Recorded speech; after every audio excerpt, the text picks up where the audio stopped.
Hey bookmarks and bookworms, welcome back to the channel. In today's video, I'm testing if artificial intelligence can recommend books to a book nerd.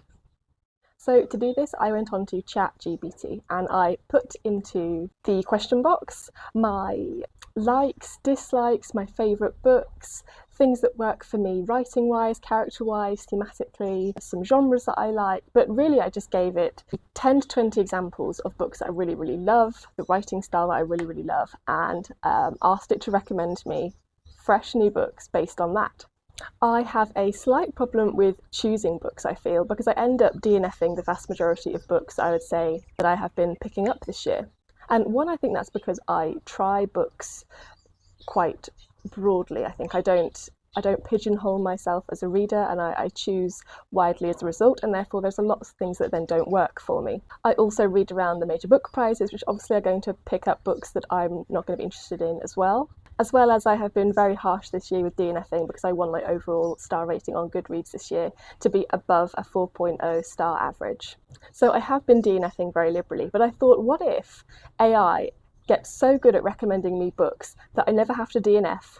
Really, maybe only once or twice, but really ever again, because it knows the types of books and it can pair the reader with the book. Wouldn't that be just fantastic and solve all of our and my DNFing issues? So the first book that it recommended me was The Secret Keeper by Kate Morton.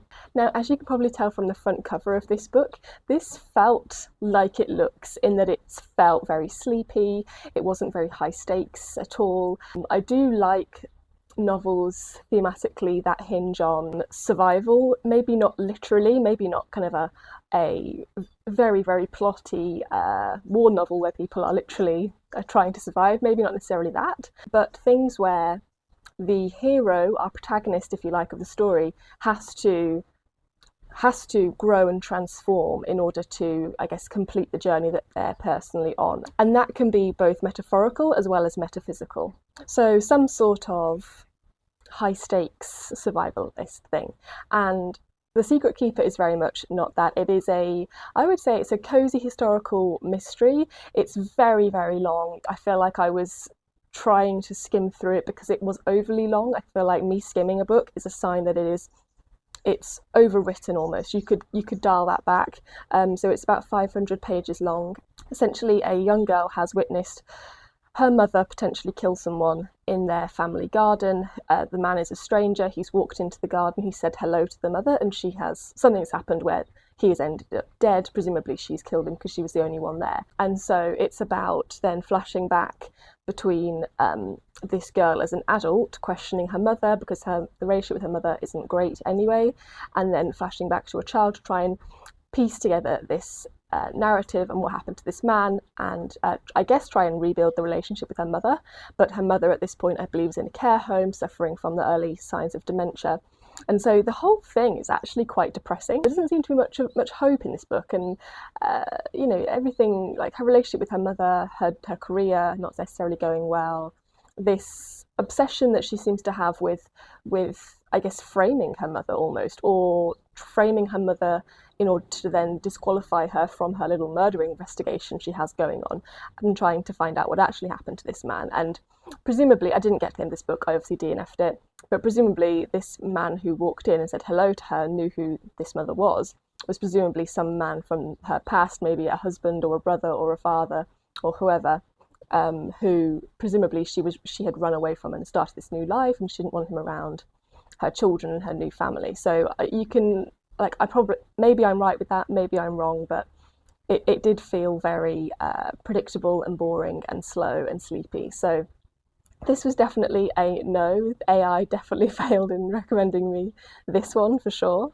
The next book that AI recommended me was John Boyne's The Heart's Invisible Furies, and this book was not on my radar. I don't even think it was on my TBR. And this one, the AI book recommending machine, knocked this one out of the park. This has sailed up to Best Book of the Year for me, and I am absolutely in love with the story and the characters in the story, but also John Boyne as a novelist, because I have gone on to read another book of his, and I'm currently reading another book of his, and both of them are just excellent. I don't know how someone has sailed so quickly to the top of not only best book of the year for 2023, but also one of my favourite all-time authors, because that's now 2 books by him and potentially to be 3 very soon books by him that I have rated 5 stars, which is what you need in order to be a favourite author of mine. So this book follows a young man called Cyril Avery, whose mum gives birth to him out of wedlock, and so he is given up for adoption, and his adoptive parents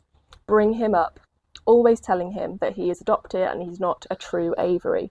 And Cyril is gay, and so he grows up in not only the repression of Catholic Ireland when it comes to unwed mothers and their abandoned babies, but also the repression of Catholic Ireland in the 20th century around homosexuality and homosexuality being illegal. He also is a young man who not only feels rejected by his adoptive parents but also society at large. He can't really form romantic attachments when romantic homosexual attachments at the time looked very much like meeting up in dark public parks and having sex with strangers who were also there to have sex with men. So he was also an older man through the AIDS crisis and was involved in AIDS crisis care in some way, without going into too much detail for you, just in case you haven't read it. And it follows him right up to his death. So it follows him through his various different relationships that he does have romantically as he moves away from Ireland, and society and the world becomes slightly more free as he moves away from Ireland. But I think my favourite part of the story was when his biological mother would pop up in his life very regularly throughout the book. They obviously not knowing the significance of each other, but us as the reader knowing the significance of the other person. So his mother becomes a tea lady in the building that he works for, and so they interact over coffee and talk to each other and get to know each other. She tells him that she has a son, not him, but another one that she's had after, without knowing that she is talking to her elder son about her younger son. And so those moments really made the book for me. I couldn't wait until the next one, and it was like a little breadcrumb trail. And I won't spoil the end of the book for you, but I thought this was phenomenal. I put this on the same pedestal that I put books like The Eighth Life, which actually does a very similar thing, except The Eighth Life is following 9 different characters within one family, but it goes throughout the 20th century in one family, but not in Ireland, in Georgia. But the craftsmanship behind the story is why I put them both on that pedestal. John Boyne not only knows how to write realistic, wonderful characters, but also how to plot a novel, what elements need to be there, how to write it, how to pace it. And it just makes, when all of those things come together, it just makes the reading experience for somebody who is an avid reader sublime, and just reminds me, this is why I read, for stories like this and for novels like this, and for authors who have the talent to be able to pull something of this magnitude off.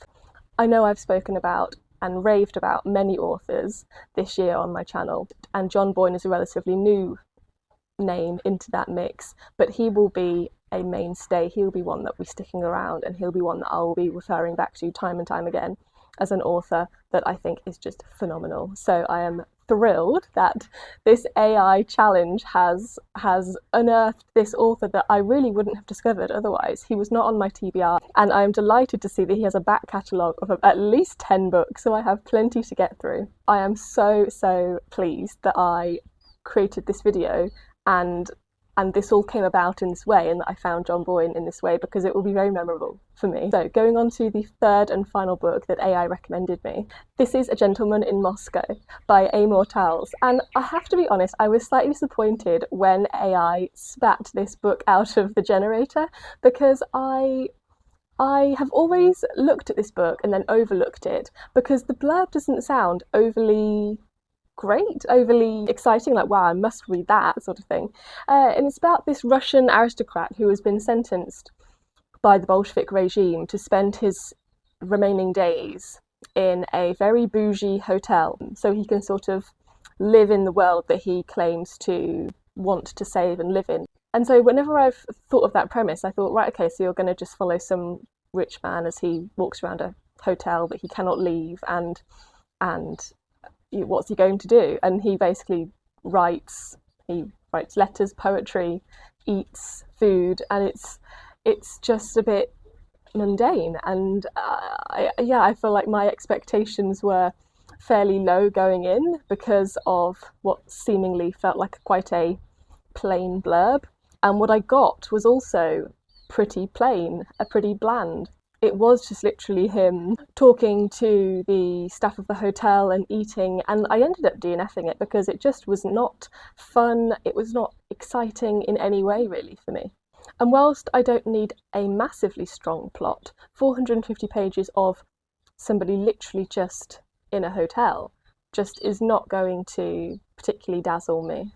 Also, I had just come off the back of reading John Boyne's The Heart's Invisible Furies, and if you compare the protagonist in that to the protagonist in A Gentleman in Moscow, you can see the flaws immediately. The one in The Heart's Invisible Furies is a fully fleshed out, real individual who could walk off that page and live the life that John Boyne has imagined for him.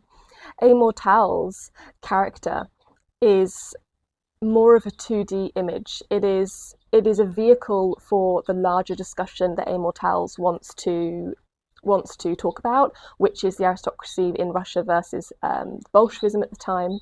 And ultimately, all characters, including the protagonist, are aspects, are versions of the theme that the author is trying to tell a story about, right? So that does happen in part. Even Cyril Avery from The Heart's Invisible Furies is an archetype in a sense, but you can do that well or you can do that badly, and it can be see-through, it can be transparent that your protagonist is just a vehicle for the wider message of the Russian history that you want to talk about.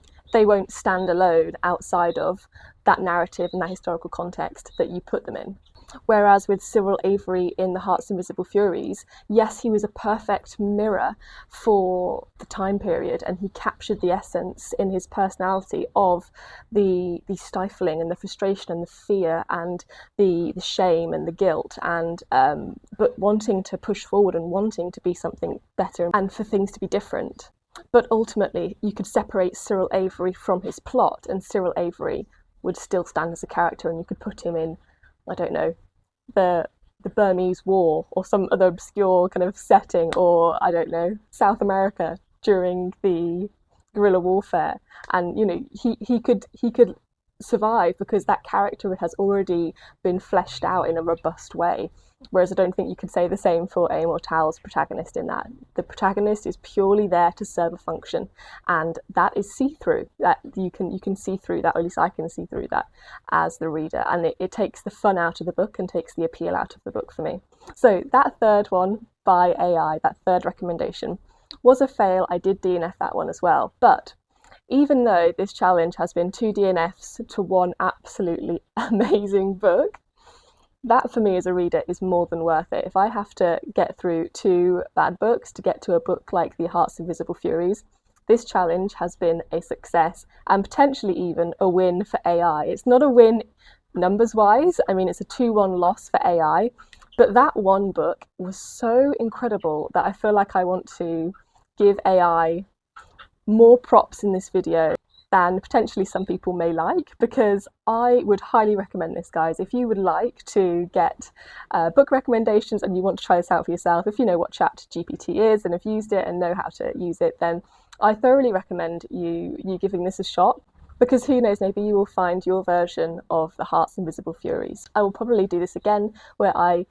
refine it a little bit more, give ChatGPT more nuanced and maybe harder challenges to try and find a book. I think that this will just be an evolving process, and I will use it to help me lessen my DNFing habit that I seem to have fallen into at the moment, and be choosing some more bangers, because if it can recommend me the banger of The Heart's Invisible Furies, who knows where it can go next? The sky is the limit, and so I am thrilled. I hope you're having a wonderful day. Make sure to give this video a like. Leave me a comment in the description down below. Have you tried using AI to give you book recommendations? There will be a link in the description box below where you can sign up for extra content from me, 2 extra videos every month for you. So with that, it's bye from me here in Bali, and I will see you very soon in another video. Bye guys, thanks for watching.